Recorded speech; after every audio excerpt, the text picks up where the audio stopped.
마태복음 9장 14절에서 17절 말씀입니다.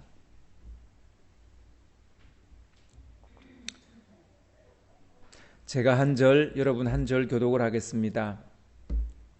그때에 요한의 제자들이 예수께 나와 이르되 우리와 바리새인들은 금식하는데 어찌하여 당신의 제자들은 금식하지 아니하나이까?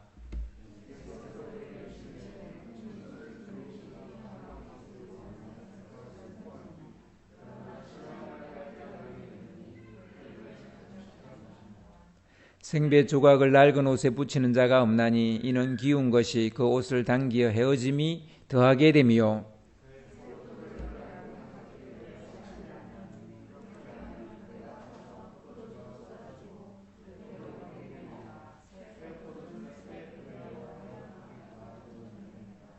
아멘. 둘 다 보존이라는 제목으로 같이 말씀을 나누겠습니다. 보존에 관한 말씀, 오늘 말씀은 보존에 관한 말씀입니다. 달리 말하면 관리, 보존, 관리, 같은 말이라 할 수 있겠죠. 우리는 보존해야 할 것이 많다는 걸 잊고 삽니다. 우리가 지켜야 될 것, 관리해야 될 것, 보존해야 될 것, 이게 참 많아요. 참 많은데 이걸 잊고 살아요. 그리고 잘 보존하고 있다고 또 착각에 빠져서 살아요. 잘 보존하지 못하고 있는데, 잘 관리하지 못하고 있는데, 자기는 잘 관리하고 있다고 이렇게 생각하는 사람도 많습니다. 우리는 전대미문에 코로나19 사태를 겪고 있습니다. 코로나19의 창궐은 자연과 환경을 잘 보존하지 못했기 때문입니다. 사람은 환경 보존이 아니라 오염의 도리어 주역이 되어져 있습니다. 보존의 주역이 아니라 오염의 주역이 되고 있습니다. 사람은 자연 보존이 아니라 무분별한 개발로 동물들이 설 자리, 식물들이 설 자리를 우리가 다 빼앗아버리고 차지했습니다. 동물들에게만 있던 박테리아나 바이러스들이 사람에게로 옮겨진 거죠. 그게 우리 지금 코로나고 또 사스고 메르스였습니다. 그러니까 우리가 동물의 영역을 침범한 거예요. 우리가 식물의 영역을 침범한 거예요. 지금으로부터 100년 전엔 사람이 지구에서 그 사람이 차지하는 그 영역이 한 14% 정도였다고 그래요. 근데 지금은 67% 정도라고 합니다. 67% 정도 사람이 막 건물 짓고 다 사람이 차지하고 있는 거죠. 그러니까 식물이나 동물이 설 자리를 잃어버린 것입니다. 이것이 우리의 영역이 커졌으니까 우리가 번성했다 이렇게 말할 수 있나요? 그게 아니에요. 그들의 설 자리를 우리가 차지하는 바람에 그들 안에 있는 박테리아와 바이러스가 우리에게로 들어온 거예요. 이것은 결국 보존이 아니라 결국은 파괴였죠. 그래서 이게 우리가 번창이 아니라 이건 파괴였던 거예요. 이 파괴의 결과는 결국 우리 사람에게로 돌아왔습니다. 바이러스로 돌아왔어요. 그러니까 번창의 역설이죠. 번성의 역설이죠. 거대 담론은 집어치우고 우리 개인의 보존에 대해서 생각해 봅시다. 지구 정말 중요한 거지만 일단 좀 제끼고 은금이나 돈을 잘 보존하려면 어떻게 해야 돼요? 정말 튼튼한 금고를 사든지 아니면 좋은 은행에 내 재산을 맡겨야 되죠. 그래서 잘 선택을 해야 되겠죠. 어느 은행에 제1금융권이든 제2금융권이든 어디다 맡겨야 되겠죠. 근데 우리가 사는 이 시대는 거의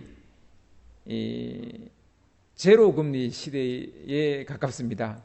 그래서 이제 제로 금리를 넘어서 마이너스 금리까지 올 판이에요.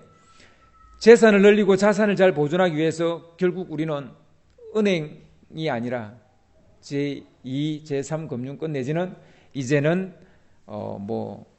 부동산이나 아니면 뭐 국채나 주식에 투자하는 약간 고위험군에 우리는 눈을 돌릴 수밖에 없는 그런 시대가 되었습니다.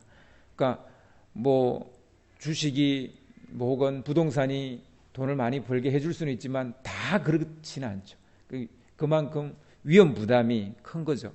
그럼에도 불구하고 뭐 완전히 제로 금리 혹은 마이너스 금리 시대니까 사람들이 결국은 고위험군에 더 눈을 돌리고 있는 것 같습니다.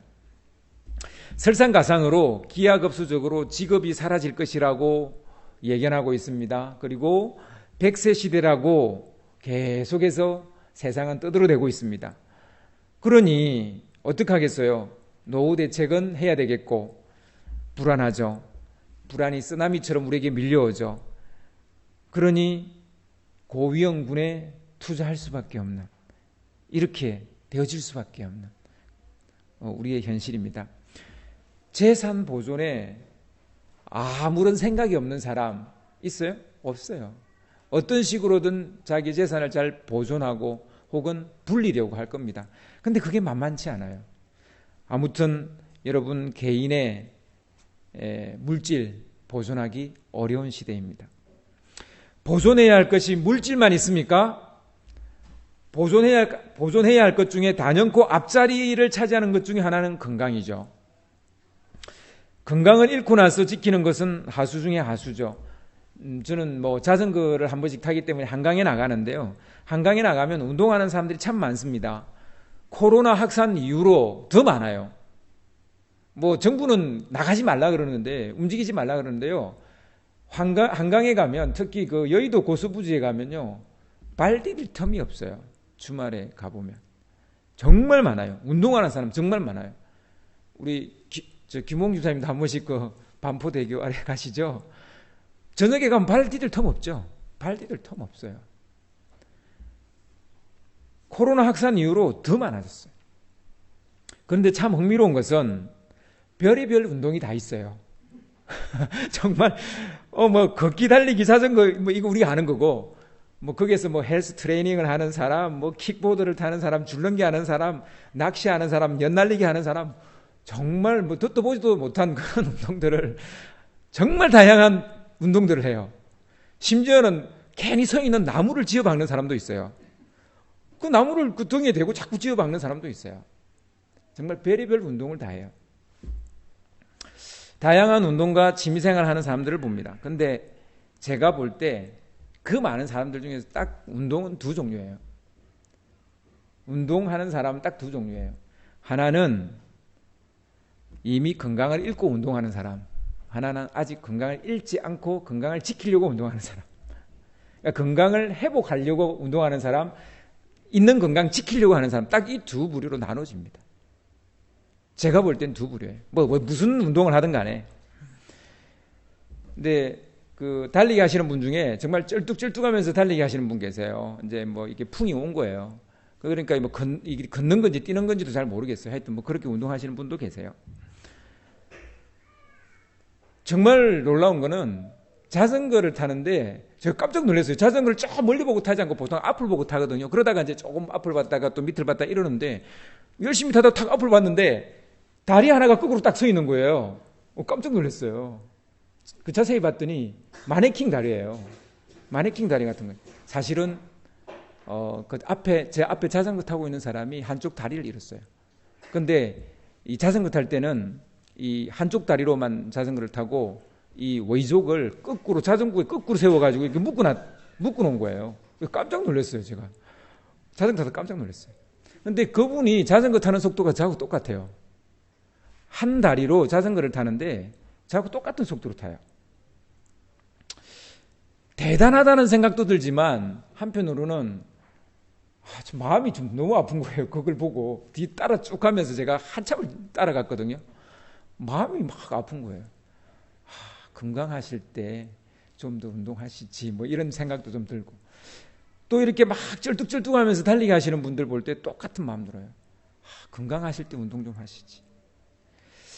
여러분, 뭐 건강 보존해야 될 중요한 것 중에 하나이죠. 우리가 보존해야 할 것 중에 절대로 뒤지지 않는 것이 있는데 그건 또 뭐냐면 지식이나 지혜입니다. 전문 지식이나 삶의 지혜입니다. 이 전문 지식과 기술은 직업과 직장에 직접적인 어떤 그 영향을 주기 때문에 우리는 지혜나 뭐 처세도 살아가는데 지대한 영향을 주기 때문에 우리가 잘 배워야 되고 또 그걸 잘 보존해야 됩니다. 지식의 보존을 위해 배워야 하고 또 배운 것을 잘 융합해야 인재가 되는 거죠. 일단 배움은 배움을 낳습니다. 그것이 생태 지식학이에요. 그러니까 여러분 많이 아는 사람은 많이 아는 사람이 많이 알아요. 당연한 거 아닙니까라고 그렇지만 실제 그래요. 그러니까 독서하는 사람이 더 독서를 하고요. 그리고 글 쓰는 사람이 더 많은 글을 씁니다. 지식과 지혜의 최고의 보존은 배움을 멈추지 않는 데 있습니다. 그래서 지금 평생 교육 시대잖아요. 여러분 지식도 우리가 보존해야 될 중요한 또 자산 중에 하나죠. 우리가 보존해야 될 것 중에 최고의 가치, 재산도 있어요. 환경도 있어요. 환경 그리고 또 건강도 있어요. 또 물질도 있어요. 지식도 있어요. 근데 이 모든 것 중에서 우리가 보존해야 될 것 중에 최고의 가치가 뭘까요? 생명이죠. 내가 죽었는데 지구 환경이 나하고 무슨 상관이에요? 내가 죽었는데 내가 가지고 있는 재산이 무슨 상관이 있어요? 내가 죽었는데 내 지식이 무슨 상관이 있어요? 물론 내 지식을 누군가가 또 배우기는 하겠지만 나하고는 상관없어요. 죽으면 그로 끝이에요. 그러니까 최고의 가치는 결국 생명입니다. 생명을 보존하지 못하는 재산은 티끌만도 못하고요. 생명을 보존하지 못하는 건강은 아무 소용이 없어요. 생명을 보존하지 못하는 지식도 마찬가지입니다. 최고의 명예를 얻고 절대 권력을 얻고 세계 1%의 부자가 된다 하더라도 생명을 보존하지 못한다면 그게 다 무슨 소용이겠습니까?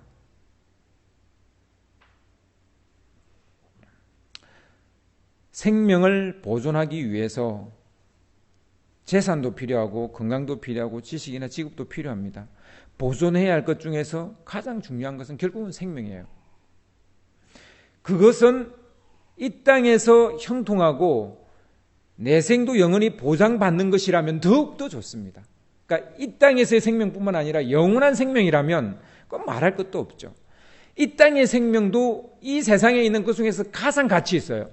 그런데 내생까지도 보장받는다면 그 생명이라면 영생이라면 그것은 그 가치는 이루 말할 수가 측정이 안 되는 거죠. 가늠이 안 되는 거죠. 그 가치는. 이런 일석이조가 있습니까? 예, 성경은 있다라고 말합니다. 이 땅에서의 형통과 내생의 생명까지 보장하는 이 일석이조가 있다라는 겁니다.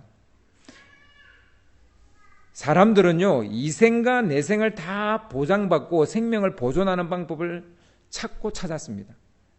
이미 오래전부터 찾고 찾았어요.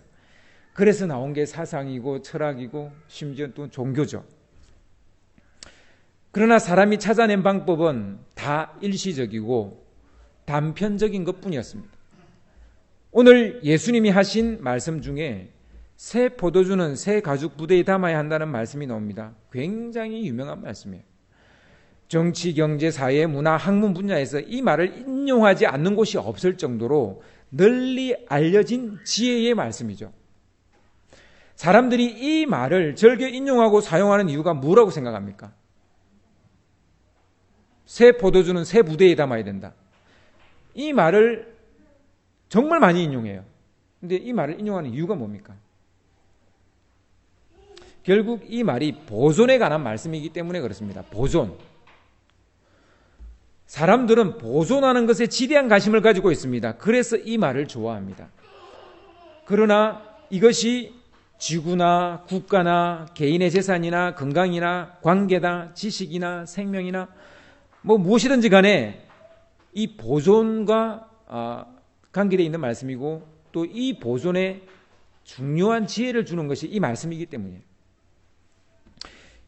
예수님은 한 예를 들어서 보존에 대해서 설명을 하십니다. 너무나도 일상적이고 상식적인 예를 들었어요. 삶의 모든 영역에 줄 수 있는 교훈의 말씀인데 그 교훈의 말씀은 너무나 일상적이고 상식적이라는 거예요. 예를 들었는데 포도주와 그 포도주를 담을 그릇을 예로 들었어요. 보존을 잘 하려면 담는 그릇이 중요하다는 거예요. 새 포도주를 잘 보존하려면 어떻게 해야 될까요? 새 포도주를 잘 보존하려면 고대 근동 사람들은 포도주를 항아리에 담았습니다. 가나 혼인잔치 아시죠? 포도주가 떨어졌어요. 그래서 예수님이 물을 포도주로 바꾸는 기적을 일으키는 이야기죠. 포도주는 항아리에 담습니다. 그런데요, 우리가 이동을 할 때 항아리를 들고 다닐 수는 없잖아요. 고대 근동의 포도주는요, 거의 그 식수예요, 식수. 물이에요, 물. 그래서 항상 이 포도주를 들고 다니는데 항아리채로 들고 다닐 수는 없죠. 그래서 그들은 가죽으로, 양 가죽으로 이 부대를 만들어서 그게 이제 포도주를 이렇게 담고 들고 다닌 거죠. 근데 이 포도는 포도를 따서 이제 집 뭉개서 이렇게 두면 이게 발효가 일어나면서 포도주가 되는 거잖아요. 근데 이 항아리에 담아 놓는 거는 얘가 발효돼도 뭐 팽창을 해도 문제될 게 없어요. 근데 이 가죽 부대에 포도주를 담아두면 얘가 발효되면서 이 가죽 부대가 빵빵해지는 거예요. 발효돼가지고 빵빵해지니까 어떻게 돼요? 이게 늘어나다 나중에는 한계가 오면 뻥 하고 터져버리는 거죠. 그 포도주는 이와 같이 발효가 되는 것이 문제인 거예요. 사실 발효돼야 또 포도주가 되는 건데 또 이게 이것 때문에 이게 이제 들고 다닐 때 이게 들고 다니기가 어려운 거예요. 포도주는 오래된 게 좋습니까? 최근 게 좋습니까? 오래된 게 좋죠. 그러니까 잘 발효돼야 이게 좋은 포도주인 거예요. 그러니까 오래 발효돼야 좋은 포도주인 거예요. 좋은 포도주를 마시려면 보관을 오래 해야 됩니다. 근데 오래 하려고 하다 보면 이게 자꾸 가죽 부대가 뻥뻥 터지니까 결국은 새 가죽 부대에 새 포도주를 넣지 않으면 이게 오래 가지 못하고 터져버린다는 것이죠. 포도주를 가죽 부대에 보관하는 방법은 이제 네 가지를 생각해 볼 수 있어요. 낡은 가죽 부대에 오래된 포도주를 담는 거예요. 오래된 포도주는 이제 더 이상 발효가 잘 안 되죠. 그러니까 낡은 가죽 부대에 오래된 포도주를 담으면 일단 오래된 포도주니까 맛은 좋지만 얘가 언제 터질지 모르죠. 낡은 가죽 부대에 새 포도주를 담는 것은 어떻게 되겠어요? 그러니까 오래된 포도주가 아니라 낡은 가죽에 새 포도주를 이거는 그냥 바로 터져버려요. 얼마 안 돼서 바로 뻥 하고 터져버려요.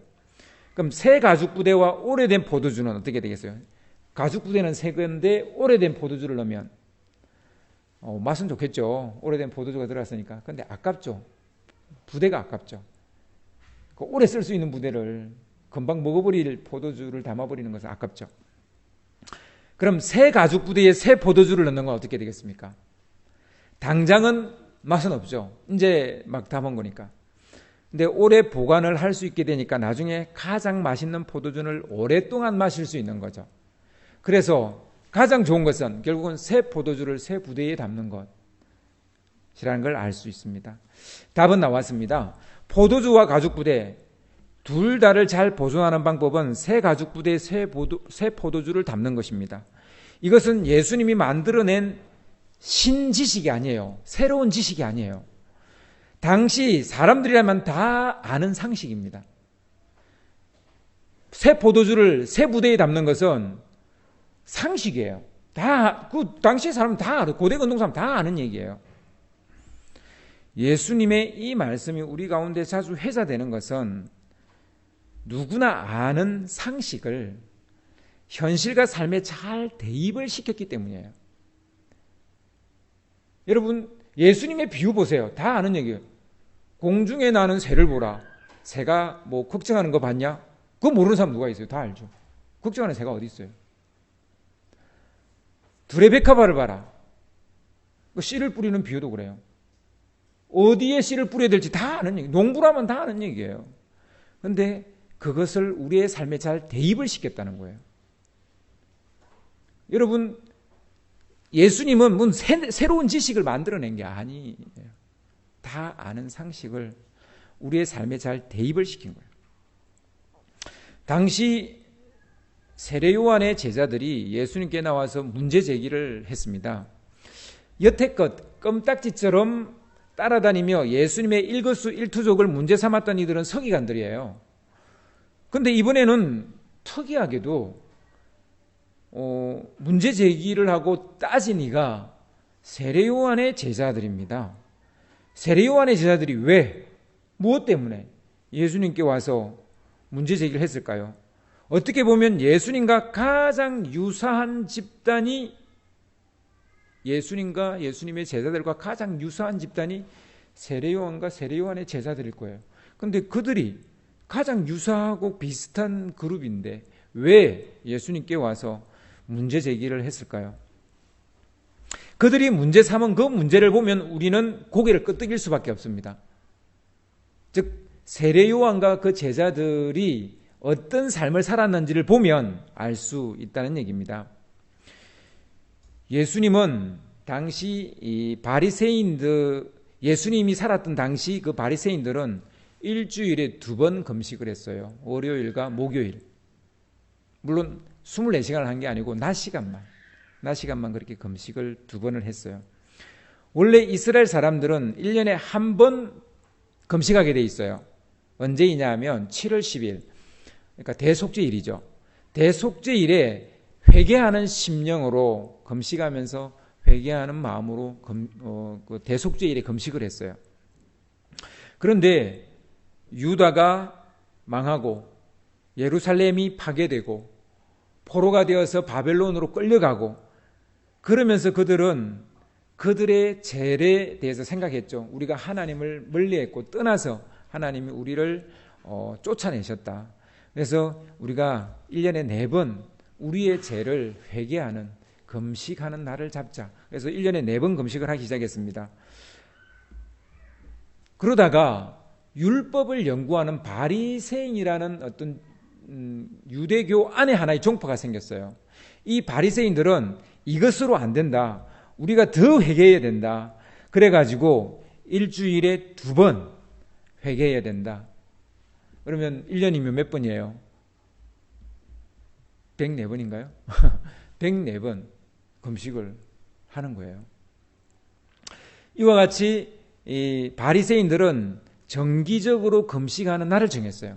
이것은 그들이 만든 전통이죠. 율법에 있는 게 아니에요. 그들이 만든 전통이에요. 예수님이 보실 때 바리새인의 금식은 진정한 회개가 아니라 이제 자기 의의를 드러내는 외식이 되어버렸던 거예요. 그래서 예수님은 진정한 회개를 위한 금식을 반대하는 것이 아닙니다. 외식적인 금식을 반대하는 것이죠. 외식하는 금식을 반대하는 것이죠. 아무튼 바리새인들은 일주일에 2번 금식을 했습니다. 한편 세례 요한의 제자들도 금식을 했어요. 근데 정확한 기록이 없어요. 그들은 뭐 세례 요한의 제자들은 몇 번 금식했다 뭐 이런 기록이 없어요. 기록이 없어서 알 수는 없지만 아마도 자기들과 바리새인을 이렇게 같이 엮어서 이야기하는 걸 봐서는 최소한 바리새인보다 더하면 되지 덜하지는 않았던 것 같아요. 그러니까 최소한 일주일에 2번 이상은 했던 걸로 보입니다. 세례 요한은 어떤 면에서 당시의 3대 종파였던 에세네파의 영향을 받은 사람이라고 할 수 있어요. 3대 종파는 사두개파, 바리새파, 에세네파. 이게 당시 유대교의 3대 종파예요. 근데 요한은, 이 세례 요한은 누구의, 어떤 종파의 영향을 받았냐면 바로 이 에세네파의 영향을 받았습니다. 근데 이 에세네라는 말은 아람어예요. 아람어인데 이 단어를 히브리어로 하면 하시드가 돼요. 하시드 혹은 하시딤이 돼요. 근데 이 하시드는 경건, 하시딤은 경건한 자들 이런 뜻이 됩니다. 그러니까 이 에세네파의 영향을 받았다면 세례 요한과 그의 제자들은 어떻겠어요? 예, 경건에 대해서는 뭐 일가견이 있는 그런 사람들이었다 이렇게 보면 되겠죠. BC 170년경에 예수님이 이 땅에 오시기 전에 한 170년 전에 이 레반트 지역은 이집트로부터 해서 그 이스라엘 땅과 시리아 땅과 그리고 터키 땅까지 이 지역을 레반트라 그래요. 그러니까 좁은 골목이라는 뜻입니다. 아프리카에서 아시아로 갈 수 있는 좁은 길은 그 길밖에 없었기 때문에 그 지역을 레반트라 그래요. 그래서 뭐 지금도 한 번씩 이 뉴스나 이런 데 보면 이 레반트라는 용어들이 나옵니다. 하여튼 그 지역이 헬라화가 급속도로 이루어지고 있었습니다. 알렉산더 대왕이 이 땅을 정복을 하면서 이 레반트 지역이 급속도로 헬라화가 이루어지고 있었는데, 문제는 이 헬라화가 되면서 우상 숭배가 들어온 거예요. 다른 나라는 크게 뭐 이것에 대해서 고민하지 않는데 유대인들은 목숨을 걸고 이 헬라화에 대항을 했습니다.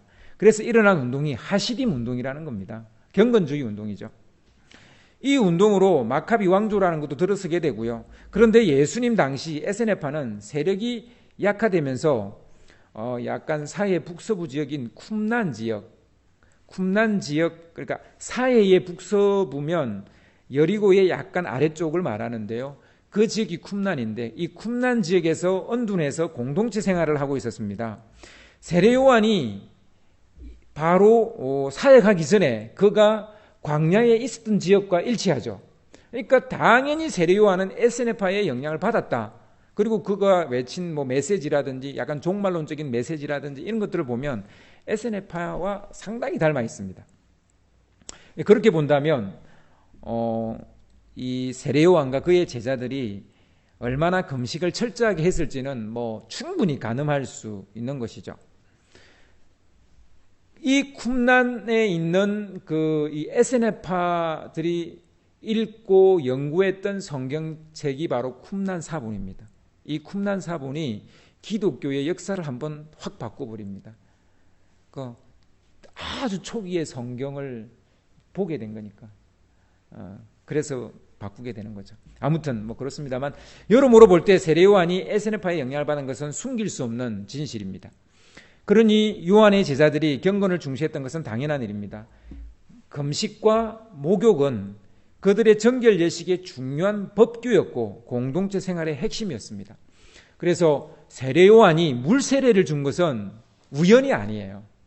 에세네파의 영향을 받은 거예요. 그들은 거룩함을 유지하기 위해 가혹할 정도로 훈련을 했습니다.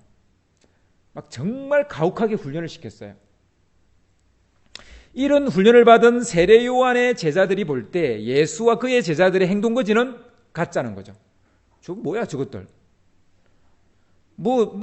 하나님의 나라 이야기하면서 뭔가 새롭게 일어나는 것 같긴 한데 늘 보니까 먹고 마시고 잔치집만 가는 거예요. 금식하는 걸 아무리 쳐다봐도 금식하는 걸 본 적이 없어요. 한 번도 금식을 하지 않는 거예요. 저것들 뭐야? 이렇게 되는 거죠. 전애들이 정말 뭐 하나님 나라 이야기할 그럴 자격이 있나? 뭐 이런 생각이 들 정도로 바리새인보다도 못한 경건 생활을 하고 있는 것을 보고 실망이 이만저만이 아닌 거예요. 그들은 솔직히 믿을 수가 없었어요. 저가 정말 메시아가 맞아? 우리 선생님이 저를 메시아라고 인정했다지만 그와 그의 제자들의 그 행동거지를 볼 때 눈꼴 사나워서 볼 수가 없는 거예요. 자기들의 눈에 볼 때. 정결이라고는 하나도 없고 성결이라고는 하나도 없고 순결이라고는 하나도 없고 맨날 먹는 데 가서 먹고 마시고 물을 포도주로 만드는 기적을 해가지고 이해할 수가 없는 거예요. 이 세례 요한의 제자들이 볼 때 이해할 수가 없는 거예요. 실망은 실망이고 그래도 한 번쯤은 가서 물어보고 싶었던 거예요.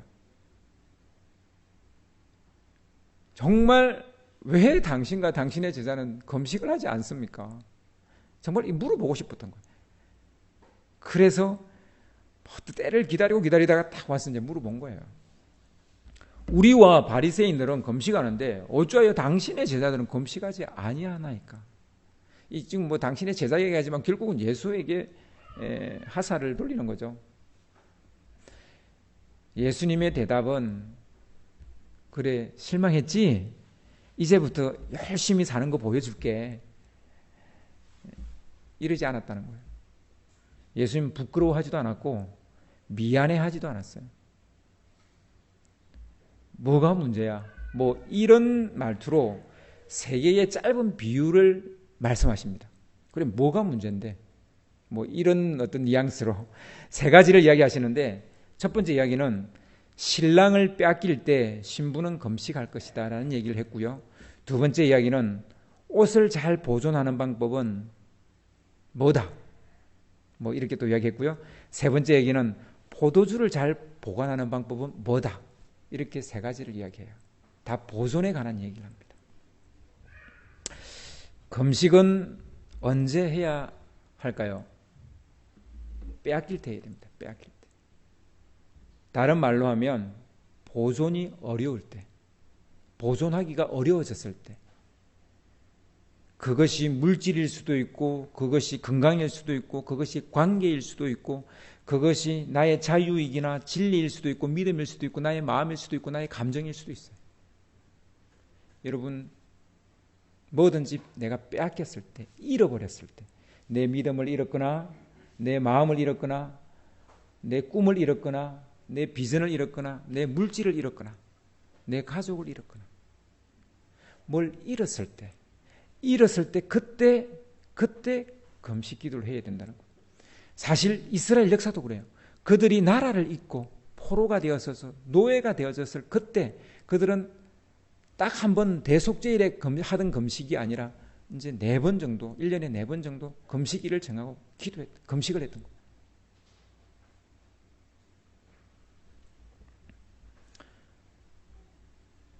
우리의 신랑 되시는 예수님을 제자들이 곧 잃게 될 거예요. 제자들은 아직 잘 모르죠. 그렇지만 얼마 있으면 뭐 그게 한 이제 2년 남았는지 뭐 1년 반 남았는지 잘 모르겠습니다. 아무튼 이 시점에서 그들은 예수님을 곧 잃을 거예요. 예수님이 십자가에 달려 돌아가실 것이고 그들 곁을 떠날 거예요. 근데 그들은 그때 금식을 하게 될 겁니다. 지금은 신랑과 신부가 함께 있는 혼인잔치집과 같다는 거예요. 이때 금식을 굳이 할 이유가 없어요.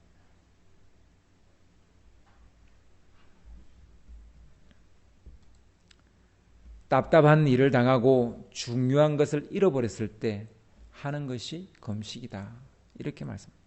외식이나 위선으로 혹은 내가 어떤 규칙을 정해서 하는 그런 금식은 예수님이 썩 좋아하지 않는다는 것을 알 수 있죠. 그러나 우리가 여기서 기억해야 할 것은 이 말씀은 단순히 금식에 대한 이야기가 아니라는 사실이에요. 포도주와 부대를 다 보존하는 방법에 대해서 그 둘 다 보존하는 것에 대한 이야기를 하고 계시는 거예요. 예수님은 오래된 포도주가 아니라 새 포도주십니다. 그렇다면 새 포도주인 예수님을 담아야 하는 우리는 새 부대여야 된다는 얘기를 하고 있습니다. 그릇인 우리는 어떤 그릇이어야 하느냐라는 것을 이야기하는 거죠. 은혜의 복음을 율법 마인드로 받아들일 수는 없다라는 얘기죠. 은혜의 복음을 새로운 마음의 자세로 받아들여야 한다는 말이기도 합니다. 즉, 이 은혜의 복음, 예수님의 이 은혜의 복음은 이전의 율법적 사고방식으로는 풀리지 않는 것이죠. 둘이 그것을 담으면 결국은 부딪히게 되고 갈등이 일어나게 된다는 것이죠. 그릇이나 부대는 담는 틀입니다. 틀, 프레임이라 그러죠. 결국 이 말씀은 어떤 프레임을 가질 것인가를 묻는 거예요. 즉 나는 어떤 프레임이 될 것이냐, 나는 어떤 그릇이 될 것이냐라는 묻는 겁니다. 고린도후서 4장 7절에 보면 이 보배를 질그릇에 가졌으니 이는 심히 큰 능력은 하나님께 있고 우리에게 있지 아니함을 알게 하려 함이라, 뭐 이런 말씀도 있고, 디모데 또 후서에 보면, 그러니까 금그릇과 은그릇이 있고 뭐 질그릇이 있는데 그 어느 그릇을 그 주인이 쓰겠느냐, 그것은 깨끗한 그릇이다, 뭐 이런 말씀도 나옵니다. 그러니까 어떤 그릇이냐를 예수님은 지금 이야기하고 있는 거죠. 예수님을 담을 우리의 프레임은 어떠해야 하는가? 보배를 담을 우리의 그릇은 어떠한가? 질그릇이라도 좋다는 거예요. 금그릇 아니어도 좋다는 거예요. 중요한 것은 깨끗하게 비워져 있어야 된다는 거예요. 그러니까 바리새인들과 세례요한은 뭐가 문제예요? 세례요한과 세례요한의 제자들은 에스네파의 그 전통들이 꽉 들어 있으니까 예수님의 것이 들어갈 수가 없는 거예요. 은혜의 복음이 들어갈 수가 없는 거예요. 바리새인들과 서기관들은 자기들의 그 전통이 그 안에 들어가 있으니까 예수님 것을 담으려고 하니까 계속 충돌이 일어나는 거예요. 그것을 비워내야 되는데 그걸 비워내지를 못하는 거죠. 그래서 여러분, 예수님을 잘 믿는 방법은 이전의 것을 빨리 버려야 돼요. 이전 것을 버리지 않고 새 것을 받아들이는 것은 결국은 헌옷에 새 생배 조각을 기우는 것과 똑같고 낡은 가죽 부대에 새 포도주를 넣는 것과 똑같다는 거예요. 결국은 터져버리고 찢어진다는 거예요. 그것을 이야기하고 있는 것입니다. 둘 다 보존하는 방법은 결국은 보배는 질그릇이라도 좋은데 비워져 있고 깨끗해야 된다는 거예요. 새 포도주는 새 부대에 넣어야 된다는 것입니다. 이전 것은 지나갔으니 보라 새 것이 되었도다. 우리 새해 될 때마다 읽고 외우는 말씀 중에 하나죠. 이전 것은 지나갔어요. 과거에 뭘 했든지 간에 다 내려놓고 또 새 것을 받아들여야 돼요. 우리가 또 지난 한 주간에 얽매여서 이번 주를 그렇게 살지 말고 지난주에 무슨 일이 있었든지 다 비워내고 또 새롭게 주의 말씀 안에서 시작하는 거예요. 이게 바로 내가 잘 보존되는 방법이에요. 내가 잘 보존되는 방법이에요. 만약 그렇게 하지 않는다면 우리는 둘 다를 버리게 됩니다. 예수님도 결국 우리 안에 들어오지도 못하고 우리는 우리대로 터지고 찢어지고 깨어질 거라는 거죠. 여러분, 영적인 진리뿐만 아니라 그냥 이 세상의 진리도 마찬가지예요. 이 세상의 어떤 방법도 삶의 방식도 마찬가지예요. 우리의 건강, 우리의 시간, 우리의 마음, 우리의 관계, 우리의 환경, 우리의 재산, 우리의 지식, 우리의 신앙, 우리 안에 있는 보배들을 우리가 어떻게 관리하고 보존할 것인가? 오늘 이 말씀에 답이 있는 것이죠. 잘못됐다 싶으면, 아니다 싶으면 빨리 그것을 비워내야 돼요. 버려야 돼요. 예수님도 잘 보존하고 우리도 잘 보존되는 방법, 그것은 바로 오늘 이 말씀에 있는 거죠. 새 포도주는 새 부대에 담아야 된다는 것입니다. 그래서 오늘 이 말씀을 생각하면서 여러분, 우리가 보존해야 될 게 너무 많습니다. 코로나를 겪으면서 정말 우리 이 지구의 환경과 자연 보호, 정말 우리가 잘 보존해야 될 부분이고, 우리 개인, 우리 나라도 잘 보존해야 되고, 내 개인, 우리 가정, 또 내 건강, 이 모든 것들 잘 보존할 수 있는 여러분 되시기를 주님의 이름으로 축원합니다.